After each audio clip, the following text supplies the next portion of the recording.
Depuis le début de la guerre qui a été imposée, infligée et lancée par les États-Unis d'Amérique et Israël contre l'Iran, beaucoup d'Algériennes et d'Algériens sont inquiets. Ils sont inquiets, paniqués, angoissés que l'Algérie serait la prochaine cible de ces puissances israéliennes et américaines. Nous allons utiliser aujourd'hui un ouvrage de référence. Cet ouvrage dont nous allons parler aujourd'hui, et comme vous le voyez à l'écran, est un atlas. Alors, les objectifs stratégiques des autorités algériennes sont les suivants. Garantir l'indépendance et l'intégrité territoriale du pays. L'armée, acteur majeur de la survie du régime, instrumentalise les tensions avec le Maroc, la France et Israël. S'imposer comme le leader naturel du Maghreb.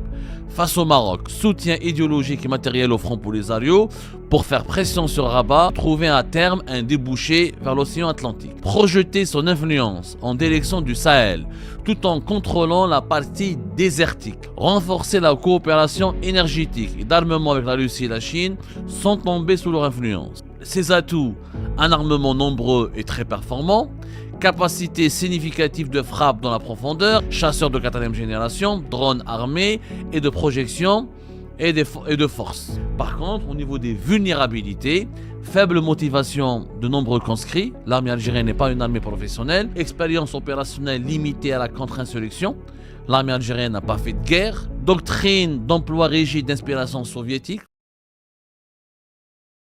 Depuis le début de la guerre qui a été imposée, infligée et lancée par les États-Unis d'Amérique et Israël contre l'Iran, beaucoup d'Algériennes et d'Algériens sont inquiets. Ils sont inquiets, paniqués, angoissés, notamment par un nombre important d'informations qui circulent sur les réseaux sociaux et qui laisseraient dire que l'Algérie serait la prochaine cible de ces puissances israéliennes et américaines qui voudraient redessiner totalement et radicalement l'ordre géopolitique régional et international en se débarrassant de tous les pays qui refusent de normaliser leurs relations ou de reconnaître ou de pactiser ou de se soumettre à l'agenda d'Israël et des États-Unis d'Amérique. Des informations falsifiées, exagérées, fantasmées, manipulées. Les Algériens et les Algériennes ne savent plus qui croire. Est-ce que leur pays est en sécurité? Est-ce qu'ils doivent s'inquiéter? Est-ce qu'ils doivent s'alarmer? Quelle est la part de vérité? Quelle est la part du mensonge? Aujourd'hui, dans ce numéro des enquêtes d'Algérie Part, nous allons vous expliquer et vous démontrer en utilisant un ouvrage, parce que c'est important de lire, les amis. Et c'est important de lire quand on ne lit pas. Quand on ne lit pas, on sombre dans l'ignorance. Et l'ignorance engendre la crainte et la crainte engendre la haine. Et malheureusement, quand on est ignorant, on est facilement manipulable par toutes les désinformations possibles et imaginables. Nous allons utiliser aujourd'hui un ouvrage de référence, et nous allons vous expliquer, en s'appuyant sur l'analyse lucide et brillante de cet ouvrage, que l'Algérie ne sera jamais ciblée par l'Occident comme l'Iran, parce qu'il n'est pas du tout dans l'intérêt de l'Occident de voir l'Algérie sombrer ou s'effondrer dans une crise politique et insécuritaire, où il n'est pas du tout dans l'intérêt de l'Occident de voir le régime algérien ou l'État algérien s'effriter ou s'effondrer totalement, car cela pourrait entraîner l'ensemble de la sécurité régionale dans une situation et dans une impasse dangereuse, avec des impacts et avec des conséquences désastreuses sur la sécurité elle-même des pays occidentaux qui sont alliés des États-Unis d'Amérique et d'Israël. Cet ouvrage dont nous allons parler aujourd'hui, et comme vous le voyez à l'écran, est un atlas. Il est peut-être très peu connu malheureusement, mais je pense que nos compatriotes devraient absolument le lire, parce qu'il s'agit d'un ouvrage très fiable. C'est un ouvrage très fiable qui s'appelle l'Atlas stratégique de la Méditerranée et du Moyen-Orient. C'est une édition qui date de 2022. C'est un ouvrage fiable pour une raison simple, c'est qu'il associe de nombreux experts et de nombreux spécialistes de la région, de l'Afrique du Nord et du Moyen-Orient. Et cet ouvrage est considéré comme fiable parce qu'il est une référence sérieuse et reconnue dans le domaine des études stratégiques. Très peu d'ouvrages sont aussi fouillés, approfondis et contiennent des analyses formulées, élaborées ou réalisées par des experts issus de tous les horizons et de diverses nationalités. C'est un ouvrage qui présente une analyse objective, basée sur un contenu réalisé sur une méthodologie scientifique Et c'est un ouvrage qui s'intéresse pour vulgariser les notions géopolitiques auprès du grand public. Il a été édité et réalisé par la Fondation méditerranéenne d'études stratégiques, qui est un think tank basé à Toulon. Il a été conçu pour être accessible au grand public tout en servant d'outil de référence pour les journalistes, les universitaires, les économistes, les militaires, les élus, les diplomates, etc. Cet ouvrage, il essaye en tout cas, dans ses chapitres, de traiter de tous les grands enjeux de la Méditerranée, de la région du Moyen-Orient, de l'Afrique du Nord. Il propose une analyse géopolitique synthétique avec des cartes géographiques, qui expliquent les routes maritimes mondiales, la question des câbles sous-marins, les stratégies américaines et chinoises dans la région, il explique les défis sécuritaires. Et surtout, sa force de cet ouvrage, c'est qu'il propose des fiches. Chaque pays de la région, il lui consacre une fiche pour parler de ses forces militaires, de ses faiblesses, de ses capacités économiques, des objectifs de ses dirigeants, de ses autorités, de ses atouts, de ses relations, de ses connexions, de ses alliances, de ses crises, des conflits, des rapports conflictuels, des postures géopolitiques, des objectifs stratégiques, d'évaluation de ses forces armées. Il y a des étoiles, il y a un système d'évaluation qui est proposé par cet ouvrage, des bilans sur les rapports de force en ce moment dans la région, des graphiques comparatifs pour parler de la démographie, des dépenses militaires, des croissances économiques, des déploiements militaires, des cartes visuelles et des cartes des visuels originaux, des liens avec des versions anglaises aussi qui sont disponibles. C'est un ouvrage vraiment capital qui a associé plusieurs experts, encore une fois, et des spécialistes de la région. Je vous le conseille fortement. Bien sûr, vous n'allez pas le trouver, je crois, dans les librairies en Algérie. Très compliqué de le trouver. En tout cas, c'est aujourd'hui l'un des rares ouvrages les plus complets et les plus objectifs, réalisés encore une fois par un think tank très connu, lié à des universités françaises, lié aussi à des centres de décision importants en France. Je rappelle que l'éditeur de cet ouvrage, qui est la Fondation méditerranéenne d'études stratégiques, elle travaille aussi avec énormément de centres de recherche ici en France, avec des universités françaises comme l'université de Toulon, Côte d'Azur, Aix-Marseille, Sciences Po. Il est aussi partenaire, ce think tank, ce centre de réflexion. Il est partenaire de la Direction générale des relations internationales et de la stratégie du ministère français des armées. Et d'ailleurs, il est souvent cité dans des rapports officiels comme le Sénat français, comme le Centre d'études stratégiques de la marine et d'autres institutions françaises. Cet ouvrage, quand on va s'intéresser à la fiche qu'il a consacrée à l'Algérie, il nous apprend beaucoup de choses. Alors, le recul nécessaire dont ont fait preuve les rédacteurs de cet ouvrage, a permis vraiment de comprendre l'évolution géopolitique de l'Algérie et son emplacement sur la scène internationale avec beaucoup de lucidité. Quand on va regarder la page 62, le chapitre consacré à l'Algérie commence depuis la page 62. Alors, il nous explique, dans la page 62, il y a un système d'étoiles. Il note, par exemple, la résilience, la capacité de résilience des forces armées algériennes, leur motivation, leur aptitude au combat, leurs équipements, et la doctrine. Et même, il a même noté la doctrine d'emploi des forces armées algériennes.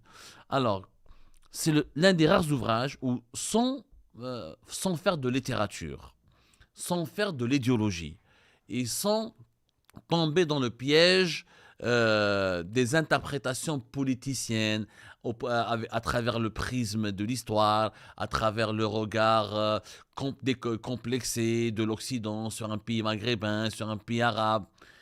Avec beaucoup de facilité, cet ouvrage a dressé ou a établi les objectifs stratégiques des autorités algériennes. Il a vraiment résumé en 4 points. 1, 2, 3, 5 points. En 5 points. En 5 points, cet ouvrage a résumé, et je trouve que c'est très lucide. Moi qui est algérien, qui observe, qui est un acteur de l'actualité algérienne, qui connaît énormément de monde au sein du régime algérien, dans ces 5 points, j'ai vraiment retrouvé tout l'esprit des dirigeants algériens et les agendas qu'ils utilisent pour gouverner le pays. Alors, les objectifs stratégiques des autorités algériennes sont les suivants. Garantir l'indépendance et l'intégrité territoriale du pays par tous les moyens, en s'assurant de la loyauté de l'armée, en luttant contre les groupes djihadistes qui ont menacé le pays dans les années 90. L'armée, acteur majeur de la survie du régime, instrumentalise les tensions avec le Maroc, la France et Israël. Deuxième objectif, s'impose, c'est-à-dire que l'armée instrumentalise souvent ces tensions pour renforcer le sentiment de l'unité nationale et pour renforcer et garantir l'indépendance du pays et l'intégrité territoriale.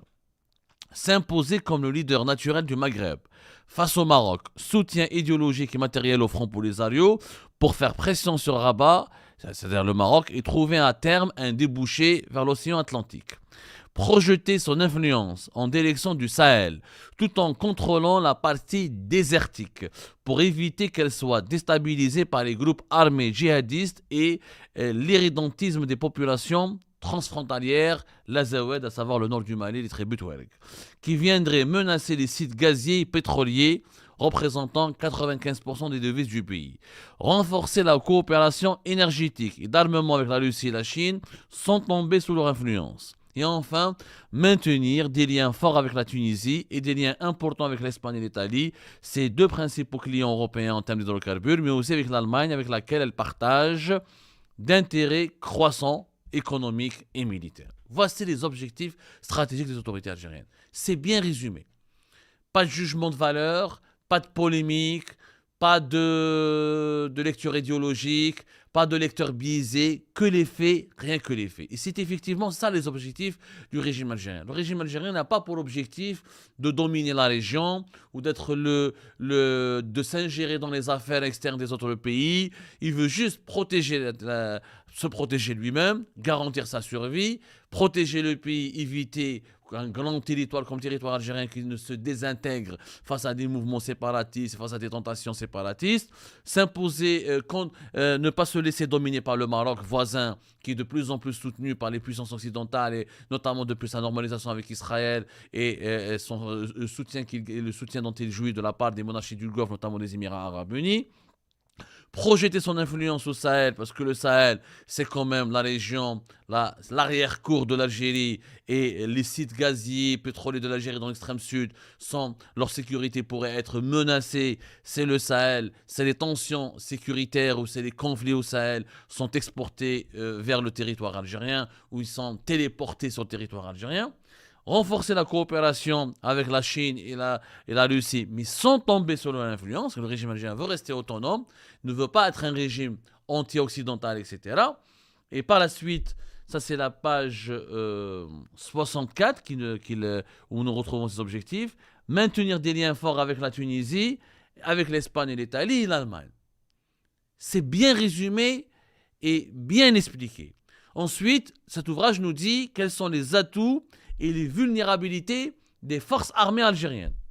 Alors, on parle beaucoup de l'armée algérienne, on a bien compris que l'armée algérienne, on le sait, on le dit tous les spécialistes qui parlent de l'Algérie, tous les experts, tous les analystes, présentent à juste titre l'armée algérienne comme la colonne vertébrale du pays, comme le véritable détenteur du pouvoir.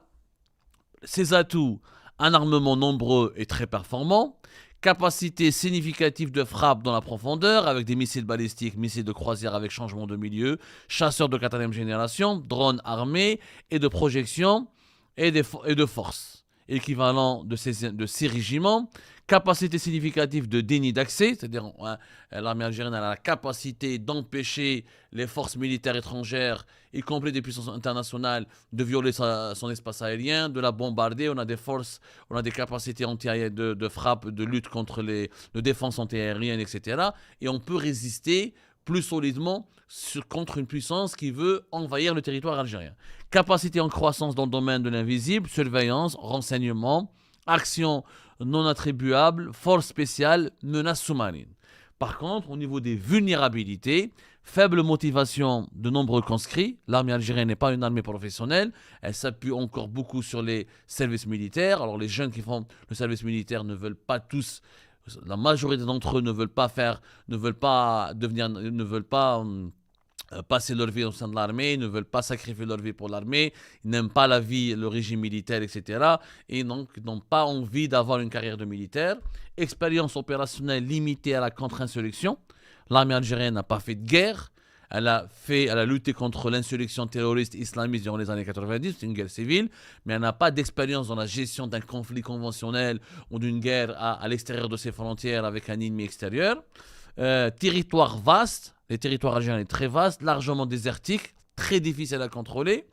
Doctrine d'emploi rigide d'inspiration soviétique. On est très dépendant des méthodes de formation et des méthodes d'organisation de notre armée héritées de la méthodologie soviétique.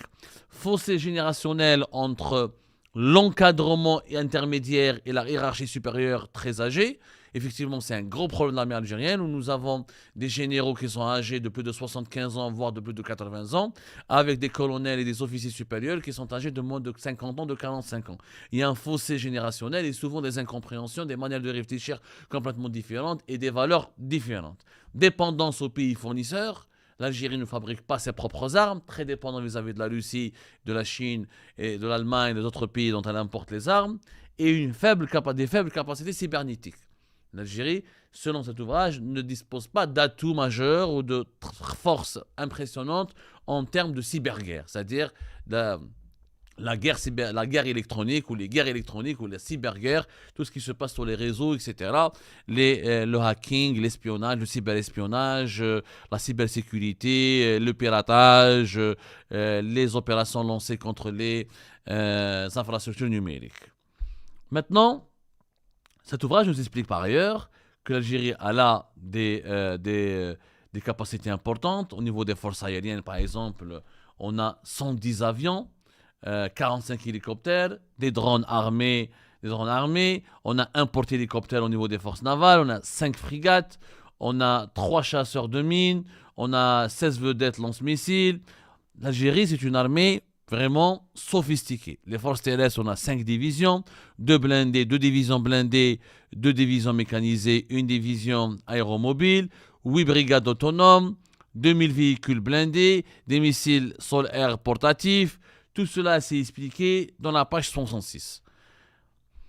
Rien à voir, l'armée algérienne, rien à dire plutôt, c'est indéniable. L'armée algérienne, elle a 5 avions ravitailleurs, 3 avions de guerre électronique, des drones armés. Elle a une capacité de nuisance très importante. Très importante. Maintenant, quand on vient à la synthèse, la page 67, à la synthèse de ce rapport sur l'Algérie. La synthèse, qu'est-ce qu'elle nous apprend ? Elle nous apprend que l'armée nationale algérienne reste la mieux équipée d'Afrique du Nord. Politisée aux échelons supérieurs et peu motivée aux échelons inférieurs, elle reste d'abord et avant tout l'assurance vie, voire l'incarnation d'un régime à bout de souffle. Bien que ses capacités offensives soient réelles, elle reste structurée pour la défensive selon une doctrine rigide d'emploi des forces calquée sur l'ancien modèle soviétique. Nul doute que l'armée serait performante dans la défense du territoire algérien si celui-ci venait à être attaqué, même si elle reste aujourd'hui tournée vers la lutte anti-insurrectionnelle et la chasse aux groupes armés djihadistes. Donc ce rapport reconnaît que l'armée algérienne elle a la capacité de défendre efficacement et correctement le territoire algérien, qu'elle peut infliger donc des pertes et nuire directement aux puissances militaires qui pourront ou qui s'aventureront à attaquer l'Algérie. Pour faire diversion des situations intérieures très dégradées et justifier ses dépenses militaires disproportionnées, le régime algérien n'hésite pas à instrumentaliser depuis l'indépendance les tensions avec le Maroc, Israël et avec la France sur un registre différent. Compte tenu de l'importance majeure de sa diaspora, il pourrait disposer d'une capacité d'influence très forte sur la France, qui exerce une très grande puissance d'attraction sur la population algérienne. Si le régime venait à s'effondrer, le risque serait. Et là, c'est la partie la plus intéressante. c'est le régime algérien s'effondre. Il est militarisé, il instrumentalise les tensions avec le Maroc et Israël pour survivre, il peut se défendre, mais si par malheur le régime algérien s'effondre, quels sont les risques? Il y a 3 risques. Les risques sont les suivants. Voir l'ANP, l'armée nationale et populaire, reprendre les commandes du pays comme elle l'avait fait en 1992 en trouvant un compromis avec la mouvance islamiste, scénario le plus probable. 2. De voir l'armée se lancer dans une aventure militaire contre l'ennemi héréditaire marocain pour faire diversion des difficultés intérieures, c'est-à-dire lancer une guerre contre le Maroc pour faire diversion sur les difficultés intérieures. 3.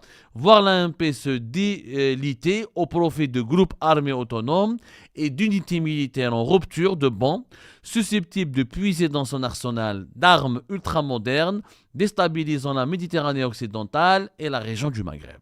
Déstabilisant la Méditerranée occidentale et la région du Maghreb. Et c'est là le risque le plus élevé si le régime algérien s'effondre, c'est le risque le plus élevé pour l'ensemble des pays voisins, et notamment pour les pays du sud de l'Union européenne. C'est l'Algérie, c'est le régime algérien s'effondre, c'est l'État algérien s'effondre. Alors là, on parle du régime algérien, parce qu'il est possible d'avoir une chute du régime et pas une chute de l'État.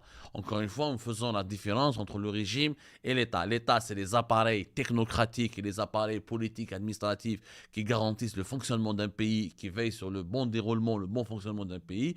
Un régime, c'est l'ensemble des décideurs et des lobbies et des groupes restreints de décideurs qui ont une influence et qui instrumentalisent les institutions de l'État pour leurs agendas personnels.